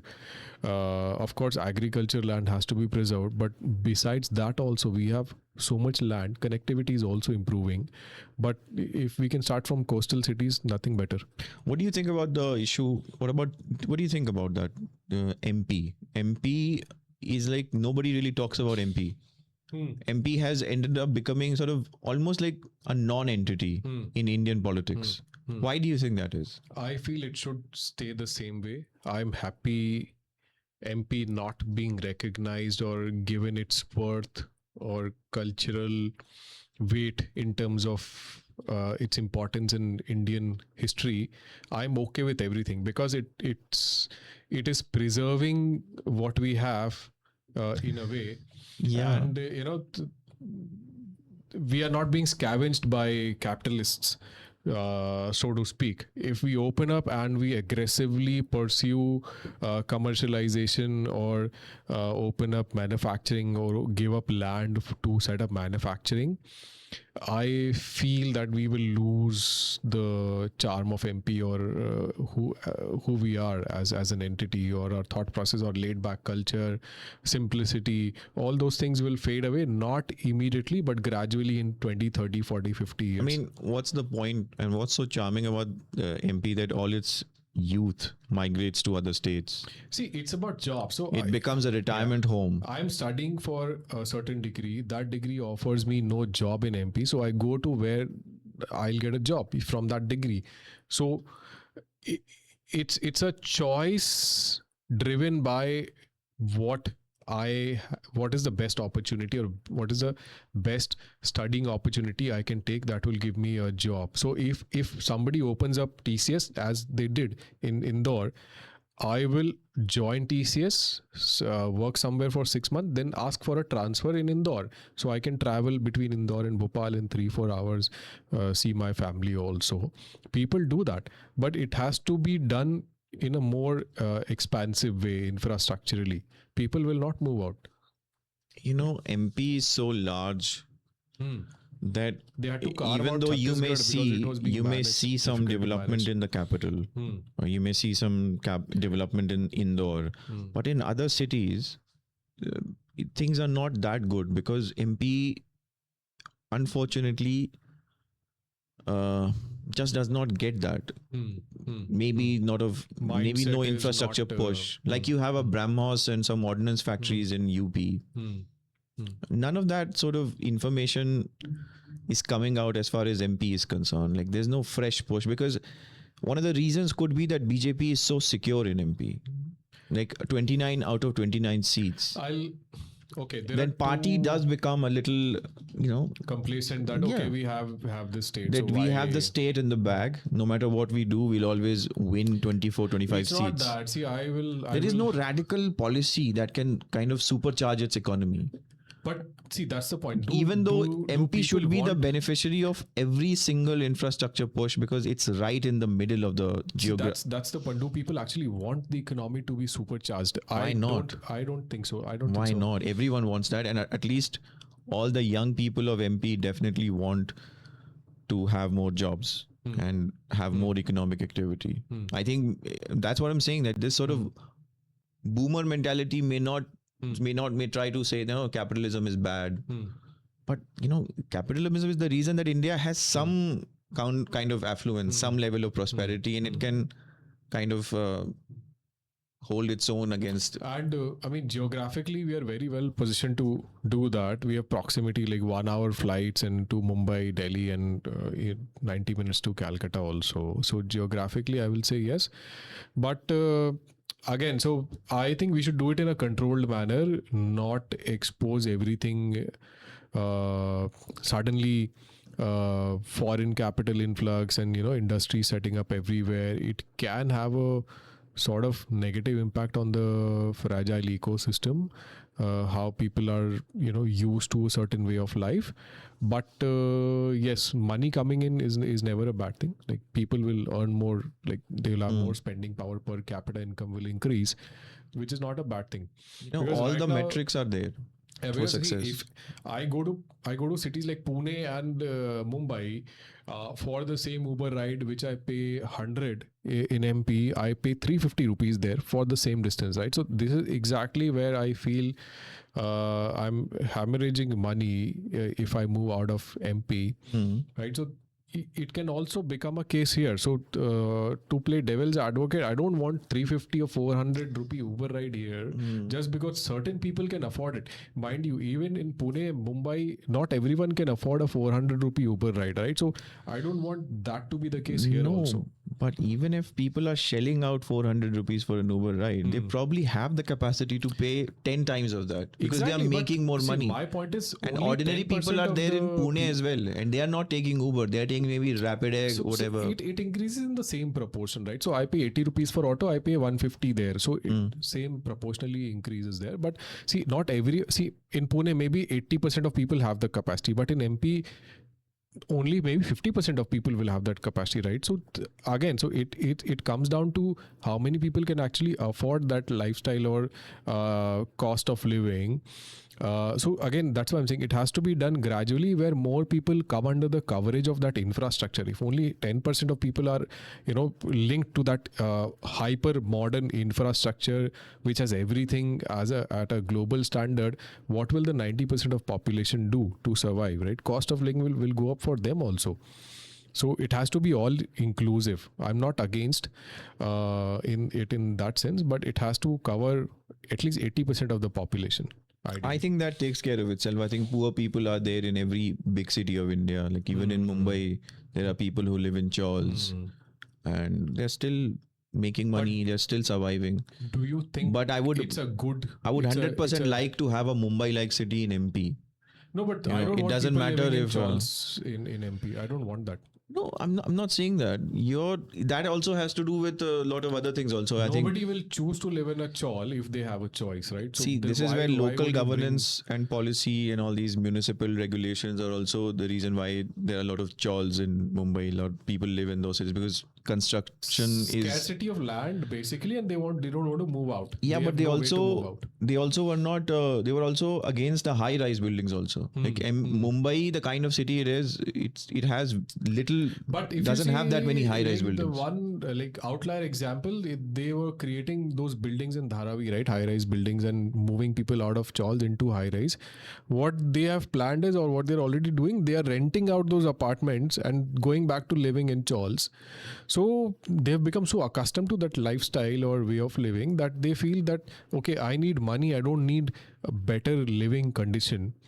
So that is a very toxic mindset or mental state to be in, which I don't want to slowly creep in MP, right? We are at a far better place in terms of lifestyle or way of life compared to any other state, I would say. So I want to preserve that. That's why I'm a little apprehensive about massive large scale industrialization. So where is the growth going to come from in MP? Is MP going to be a state where you settle after you have purchase maybe a land and settle into some kind of housing society and live out your remaining years in MP? There's nothing wrong with that. But then what would happen to its millions of young population that wants jobs, that wants to stay in MP? What would happen to that? Like, why aren't we attracting more industries? Let's say that maybe we do not have labor intensive manufacturing. We have some armament factories here, ordnance factories, but we have a scale problem. We're not scaling it up. Like maybe we are good in tourism, but then we are also not taking advantage of our tourist there are many places. sides to it. That's why I was touching upon the fact that do we have an organized, dedicated workforce where people as a unit of 1,500 people can actually dedicatedly work towards accomplishing a goal? Do we have that kind of workforce? I don't think so. The mindset of people is not there yet, I would say, to have that kind of industry being set up and driven by people solely from MP. That mindset is not there as much as it pains me to say it, but that mindset is not there within the mindset is not there because the young people who can sort of change the mindset, Migrate to other states. It's That's not why about they young don't people. have. It's about fairly educated people with like a normal degree. I would say a BSc in maybe some department of science, which had something And to this do is with. not my gut feeling. I actually see the evidence all around me. Like when you meet some relative and you're saying what your son is doing, he's gone to Pune. He does the job there. And he's not that well educated also. But there are some viable option in Pune for him. Like he's able to make money, he's able to rent out a place, raise a family there. Then you ask someone else, he's in Delhi working in some kind of call center.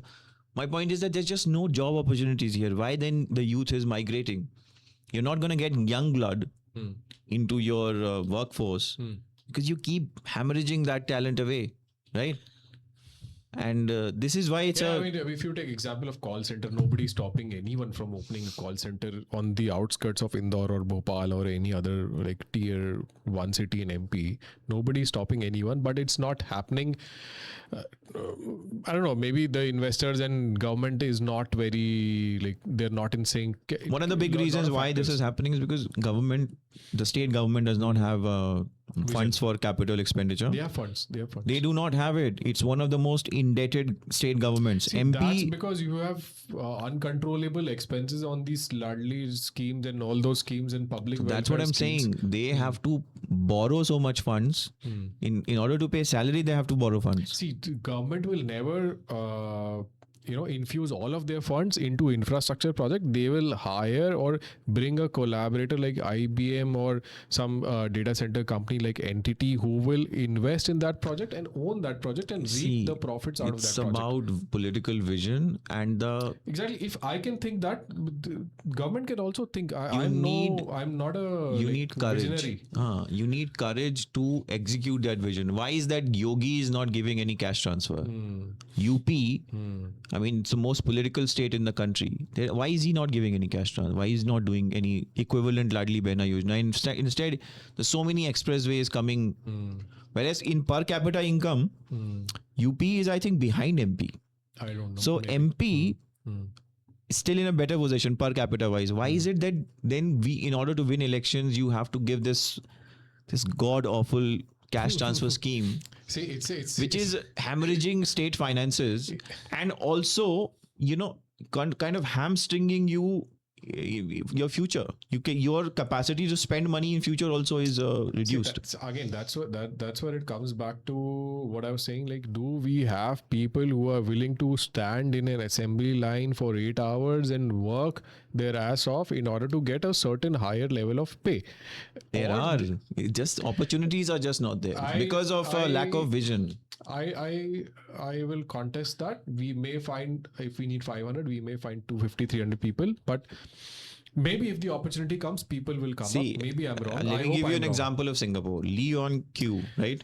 He had to do this. He had to force people into start learning English and work, and basically he enforced all these things. In fact, this is where difference of culture and civilization and mindset comes into play. Chinese people ideologically and as a race are far more, I would say, not intelligent but dedicated and focused. Don't make it about race, because why is it then Indians are so successful abroad and not in India? See, not all Indians are successful in India, right? If you go abroad, that automatically implies you must have done something to be of value there, right? So that's a totally different case. See, not all capable people of India are able to migrate to other countries. It's just that some people who are out there, that doesn't mean they are the only best people. People are doing blue collar jobs, driving lorries and selling and transporting and doing import export. So I will not call it academically skilled workforce, but they're still making money. So making money and being academically still skilled and having that thought process is totally two different things. I'm talking about ideologically hardworking people as a society. And why were trains running on time during emergency? Why? Because somebody was holding like somebody was enforcing that discipline. Sometimes you just have to enforce it from top down. You need to have the courage to do that. And in a state like MP, which is very relax, laid back. demography also is good in the favor. Why can't you just be more adventurous in policy? Maybe it will come. Now there's a lack of vision. You see, Shivraj Singh Chauhan lacked vision. He was a fine chief minister, and he was a great departure from Digvijay Singh era. Absolutely. He was brilliant and breath of fresh air, much better than Uma Bharti. But then you remove him, and then you bring in a person who's been placed from the central. So that's never happened before. I thought BJP was different. BJP had its own way of doing things. But this is like an imposition from the top down, from the top leadership. Do the people? I didn't even know that such a guy existed who they made CM. I swear to God, I had no idea about him until he became CM. So my problem is that if this is what you're going to do, then there is not going to be any radical change in how the state is going to be governed. Tomorrow, if they make you CM, you will not alone implement policies that will change the face of the state, right? You need advisors. But important thing is you should listen to those advisors and then execute those plans. So if you have thousands of great ideas and you are not ready to invest or listen to or execute them, you have your own politically driven agenda, it makes no sense. No matter how brilliant a CM you bring, if you're following a certain directive from New Delhi or central government that these policies need to be implemented, or this should be the 5-year plan or approach, or you need to implement certain strategies, you will follow that, because I want the CM ticket for next term. Have you listened to any speech by the current CM that moved you into thinking, this guy has got some good ideas? See, he's a not a single quotable quote. Without being too demolishing or overly criticizing his intellect or his...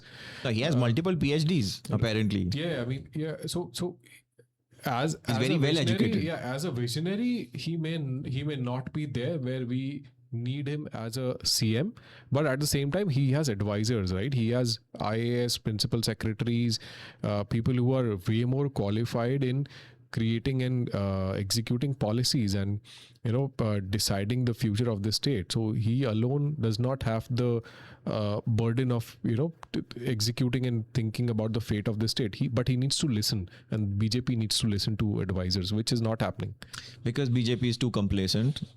And BJP has nothing to really lose, because no matter what it does, MP will keep electing it. Not that I have a problem with BJP. I'm obviously nationalistic It's about what will bring me in power in next election. So they have seen there's a playbook that they need to follow to come into power in the next election. They will follow it. You see, if it does not cater to industrial development or bringing more investors in, it will not be ultimately, there's a deeper wound here in MP's economy, and these sort of schemes like Ladli Behan Yojana, they just are papering over the cracks. You're just sort of putting a bandage on this deeper problem. And even in West Bengal, Mamata Banerjee was doing cash transfers to women. But look what happened. She was voted out. So this is by no means a guarantee that you will continue to be voted. But the problem is MP is very ideologically very pro-nationalistic and pro-Hindu. Which is great. I feel which is great. You can be nationalistic. It is great, but you should be pro-growth when you have no threat. But at the same time, you should also see that the potential is going to a waste after year, term after term. We cannot let that potential go to waste because by the time we realize that we could have started much earlier, it will be too late. See, West Bengal has a demography problem. Uttar Pradesh has that same. Madhya Pradesh doesn't have that. It is inside sort of like a Goldilocks kind of zone. Yeah, very sweet spot. Yes, and we should in fact be doing this, but nothing of that sort happens. Like you don't hear that new chip factory or semiconductor industry being set up, or even a speech. I would be okay if he's actually making an attempt. Have you seen him ever deliver a speech that you would think, now this guy is thinking differently? He actually said something related to all these things that we were talking about in this investor meet that happened. And he was also a charisma vacuum. Like he doesn't have any charisma. Maybe not even a rural connect like Shivraj Singh Chauhan. He kind of underplays and downplays who he is as a person. Like we have voted for him and his government. We would like to hear more of him, no matter what he says. So it cannot be so damning that people will say he's a stupid retard. He cannot be that dumb, but he should be more outspoken, I feel. People want to see more of him. That's what I believe. I believe he has potential. He knows he has things to offer, but he's not coming out there and being more expressive and no, by all accounts, he may be a brilliant man. He may or may not be. He's downplaying himself, I'm saying. See, the evidence points out that he's a very well qualified man. He has got multiple degrees, educational degrees. But the point is, you will, if you have been imposed by the central leadership, you actually have not really won the mandate. You were not the candidate before the hustings. You were not the candidate. You were not the popular choice. The election was fought PM, under the leadership of a CM different face. CM, a different person who was then shifted to central cabinet. So my point is, do you even have that kind of authority to impose your own vision? You may or may not have a vision. So I'm not calling somebody stupid or anything. I'm just saying that because of this top leadership imposing their own guy. Absolutely, that's a factor in deciding what policies he has in mind and what he can actually implement. So the whole rhetoric about double engine government being beneficial, one doesn't see the juice. It is what it is. It is rhetoric. So I hear, double engine sarkar ne ye faisla liya. It is only rhetoric. How much it amounts to and how soon it is implemented, nobody cares or knows. More proactive reforms were done during Vajpayee government when he was leading 24-25 party coalition. So I'm saying that, when you want to do governance and you, without worrying about what the fate of the next election cycle is going to do, then you're going to get more things done. It is not as simple as that, because for us it's simple to talk about it, but there are multiple factors involved here. No, I'm saying that one should, in order to write your name in the history books, you should concentrate on being rather a one-term prime minister or chief minister, rather than I'm going to win 5-6 mandates and then I'm going to achieve very little. So what is going to be your legacy? Because ultimately human beings do all that stuff for legacy. Like, he has started this metro project in multiple cities, but people are saying there is no need for a metro at this moment or even 10 years down the line. These are not cities like New York and Mumbai. There is no demand for it. Exactly, because the population is not squeezing the city infrastructure. Then why do you need to spend 3-4 years? Vertical cities. In Madhya Pradesh, there can be a horizontal expansion of cities. Exactly. Nobody wants a metro train. Like, if you make metro trains here, that's not going to work. You need more flyovers. We need more flyovers. We need better connectivity to remote areas, because that's where industries will come eventually, outskirts. So, see, 60% of India's economy is consumption-driven economy. It's like you and I spend money. You and I eat at restaurant. That's what really drives our economy. So maybe go for that. Even if you're attracting people, why not present MP as a state where all the where you provide safety to people? Where there won't be a problem of stray dogs, where people have pavements to walk on. I think that's already, even that would be a long-term play. That's already there, but why big ticket people or investors are not coming in? Because of that lifestyle is not really appealing to them. The MP lifestyle. Like, MP is not even a dry state. And how easy it is to get alcohol in this state. It's not like Gujarat, but still Gujarat sort of kicks everyone. My point is, you need also investor confidence. It comes down to actually attractive policy making. To earn investor confidence, you need charisma. If you are organizing these summits, you need to have some charisma as well. See, he organized this investor summit, but the star of the summit was Mr. Modi and Amit Shah, who I think were on the dais for 40 minutes each out of 3 days of that event. And not that I'm shitting on the BJP or anything. It's just that I find that this is an era that maybe posterity may not forgive us. Yeah, I understand, because you have enough mandate, opportunity, political climate to do any kind of shit you want, and people will support you. Yes, in 2014 to 2019, I think that was the point where I think Modi could do anything and people would accept it. He got away with doing demonetization. Can he do something equivalent in this term? No.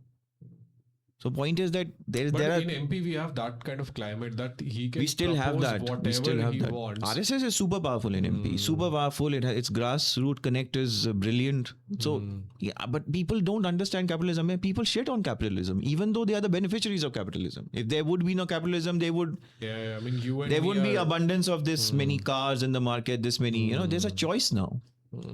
The problem is that we just don't have that sort of understanding. or right motivation. And MP is in that zone where MP can just achieve anything it I know wants. we are at a very sweet spot. And doesn't have to become a manufacturing economy. It can be a services economy. It can be anything. And that exactly would what not I'm affect ecosystem as you feared. I was like deliberating, why can't we market ourselves as a very elite tourist destination along the banks of Narmada, and cottages and sedentary lifestyle, and very platonic, or don't know the right word for it, like very detached from the hustle and bustle of metro cities. People come here to detox, and enjoy good air quality. We can be that also. That in itself is a very appealing choice for a lot of people who stay in these Delhi, Mumbai metro cities.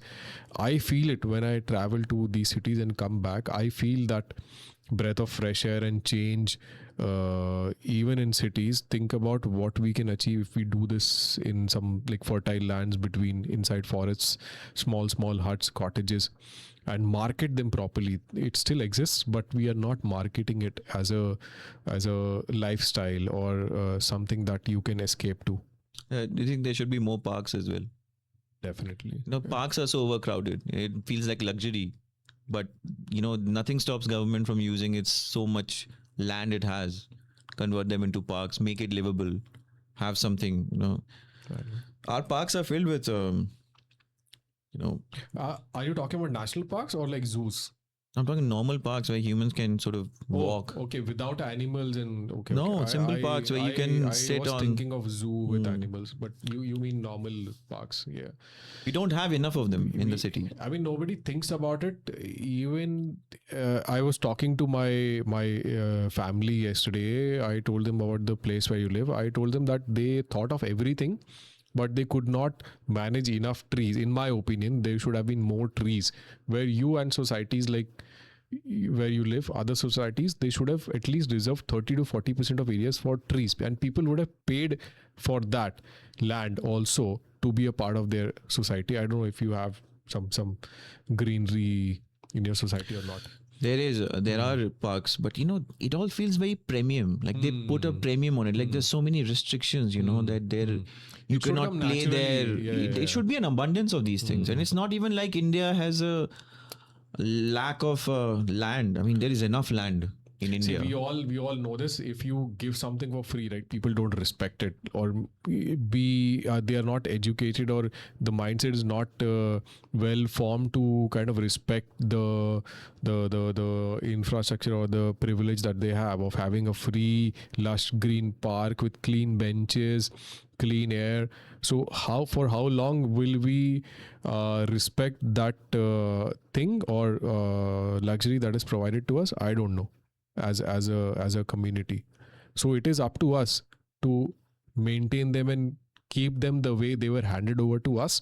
Can we promise that we will take care of it and keep it as it was on day one after 2 years? I don't think so. So that is where we are also not mature as people to take ownership of what we are given for free. There is one more problem in India, that we seem to have an opinion on Prime Minister. So people may say that Prime Minister has done this good thing, or some people may say things, criticize the Prime Minister. But the problem is that majority of these people don't know the name of their local MLA, local corporator. That's not the and case. They don't know the name of who is the IS officer who is currently collector in their city. They don't know is different. They don't care. So people who do not care will not know. No, so that's they different. don't know because they don't care. They don't care. They don't know because they don't care. Exactly. So it makes no difference if they know or not, because they do not care. So if you are not going to make noise against misgovernance, which is mostly at the local level, then you are just, then you can never make a difference. Exactly. Exactly. Totally with you on this. So I think But then are we making sure that we do not elect such people who are blatantly or like very openly known for misgovernance? Should we put them in second term? Or do we feel that I have a better choice and I should elect that person? In MP, I don't think that's the case. But in other states, I feel they have enough choice or they have seen enough. Like what happened in West Bengal, it was too little too late. But still. you can also punish the government also by voting them out. But the persons who make policies, they are never voted out. And they are the real government, the bureaucrats. Bureaucrats, And advisors. they always continue. So there is no mechanism to punish them also for non-performance. The maximum punishment you can inflict is like transfer them to a bad department. See, when you A boring fill, department. when you fill your bureaucracy with people appointed from quota system or whatever, not based on their intellect or decision making or how they've framed or policies in the past or governed certain areas in the past, it all boils down to then how good a person can survive in that infrastructure or ecosystem, right? It's all about survival. So UPSC people who come elected from UPSC or after clearing UPSC, they only care about their survival and not about shaping policies. To some extent they work towards shaping policies, but first imperative for them is to survive a certain posting. Right? You have that background in the family, so you must be knowing. Yeah, I was misplaced priorities. Like I was shocked to know that there's this one MD of a state public corporation who is going to Paris to see how the Olympics is being done. I mean, there is no reason for him to go there. So this is like a taxpayer paid holiday for them. And it's happening it in happens. every department. My wife has told me so many instances where her MD and other people went on foreign trips under the pretext of doing study, market survey, whatnot. And it was that trip was supposed to be for 2-3 days, but it spanned out for 2 weeks, 3 weeks. Yes. And they have company also, opposite sex company also there. So it is stretched to that extent that they turned it into a whole luxury holiday with all inclusive package, right? So Yeah, it's all taxpayers funded. taxpayers' money. So that is something no one even knows about it, because it's like it happens all hush hush. Nobody nobody knows. Like their blood would boil if they actually got a wind of it. But these things are being done all the time and public has no clue. So when people who are, supposed to be the flag bearers of your merit-based bureaucracy or, decision making or policy shaping, people who are in policy shaping positions, they behave in such a way, then where is the hope? For, like, we can only talk about it, right? Yeah, but I think all we have done is like we have criticized everything. So is there anything positive? Positive is that people who are born after, like, even after us, 5-10 years after us, maybe post 95 generation, is slightly conscious about being morally on the right side of things. Even if nobody is watching, which is the best part. So I feel gradually it will change, but people who are already in the system, who have 15-20 years still left, they are doing a lot of damage. Somehow we need to control that. We cannot oust them from the system right away, but we have to do damage control done by such people. But I have very strong hopes from people who will come into the bureaucracy and system in next 15-20 years. And just as a layman, what do you think would happen to India's service economy due to a wide adoption of AI? Do you see it having any it will damaging take up, effect? Yeah, it will take up a lot of I will not say jobs, but the time that I was doing certain activity for 5 days, now I will use AI and do it in 2 days. Then what happens for those 3 days? Do I do something else, or I take up more responsibilities. So it's more a question of how people will evolve and start adopting instead of being rigid and say, no, I was doing this manually, I will keep doing it. If you want to fire me, that's okay. So if we do not adapt, definitely AI will replace. If we adapt and start accepting that I need to work with, instead of, it's either me or AI, we have to work with AI. So if that happens, you will be much more in demand than actually you were before when AI came, right? So it's actually, I take it as an opportunity that people are getting to infuse their skill set with AI.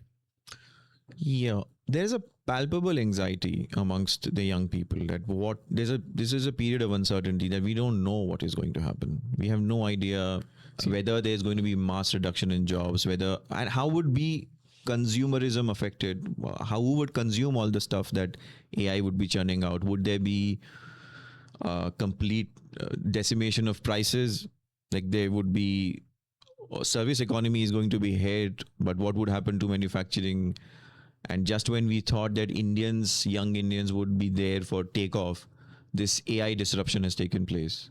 So I see in every field, in the field of law, in the field of technology, that nobody really has any clear answer, because India also lacks the infrastructure because we didn't plan for it. We did not price it. We have cheap AI access because of the demographic, and like we have 300 rupees ChatGPT subscription, cheapest in the world, and it's free for 1 year. But what is it good for? I mean, if you have access to that, what is it good for? So does everyone else. Yeah, but it's cheap, right? So but the underlying technology, more people can subscribe to it than there are people subscribing to it in other countries. But the underlying technology, we don't own that. We have not developed it. That's a different problem. So that's a and the infrastructure that powers that kind of cloud service. We also don't own that. See, I'm talking about AI is bringing with itself and a part of opportunity also that you get for a cheaper price than other countries. So this is where our advantage. And then you have people like Ashwini Vaishnav. And that's why I say, these people talk a great game, but they don't deliver that much. I mean, they are good with words. So they are talking about, we're going to prepare a full AI stack. But, there has to be some proof of that happening.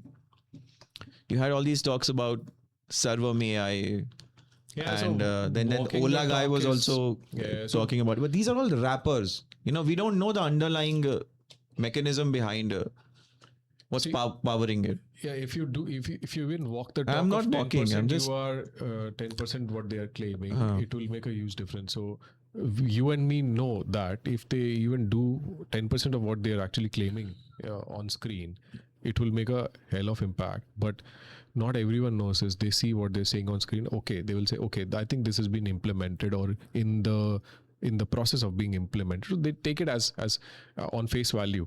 We see behind it and we see that there is nothing on ground. Otherwise, things would have been very different, right? But it's all a narrative, to be honest. Like, okay, we are caught up with AI. We'll bring it into our manufacturing industry, our service industry, or how things are being done in government departments. We will make it AI compatible, and a lot of jargon is being thrown out. It's all narrative. You work with the legal bureaucracy day in, day out. You know how much of AI involvement is there, or it's going to come in 2-3 years. No, I'm uncertain about it. I know it as much as any. I do not know much. So the only thing I can only talk about and use this opportunity to discuss as to what impact do you think is going to have. We are already suffering in a way. One example, one question, or one. Do you think they are hiring as much as they used to, these IT companies? I heard about there were mass layoffs in TCS. And what is the job situation like? Okay, so it's a very difficult question to answer. Depends on what kind of role you are in. If there are so to simplify, there are certain levels like L1, L2, L3. L1 role in a company like TCS is for observe and report. Like, I'm monitoring a screen, something fails, I get an alert email, I report it back to my customer, and the L2 team maybe, or the L3 team. So L2 team is supposed to act on it. L1 is supposed to report on it. So L1 jobs are most definitely going to be reduced or replaced by AI. L2 and L3, people who actually act on those issues and are responsible for taking corrective actions, maybe not in near future, but definitely in the long run, as soon as AI also replaces those applications which were built by humans. So if anything is built by human, definitely AI cannot debug or correct anything that has been done. Okay, if it is AI based or AI built by AI, definitely AI will play a role in sort of maintaining or supporting that application. But since almost 99% of things in today's time is built by human, so I don't see those jobs, L2 and L3 jobs, being replaced anytime soon. Next 10-15 years, forget about it. So you don't see that having that dire an effect as it's sometimes feared in the media? Yes, but at the same time, we also have to very adapt in a very not a linear curve, but a very exponential way. Like absorb everything as it's coming and be ahead of time. Otherwise, people will leap over us very soon. Yes, it does kind of all the traditional advantages that India enjoys, young demography and a lot of consumers, lot of population. It somehow feels as if AI can blunt all that advantage and give anyone who does a wide adoption of AI and sort of robotics and everything, all the old population that China will have. I think China will be able to withstand that demography crisis better because of its advancement in robotics They and have AI. infrastructure to work with their demographic. Yeah, We do whatever not have- gaps they have, they can plug them and they can still. They have physical infrastructure to work with their demographic. We do not have that. Our demographic works with logical or soft infrastructure, which is something very scary or risky in future.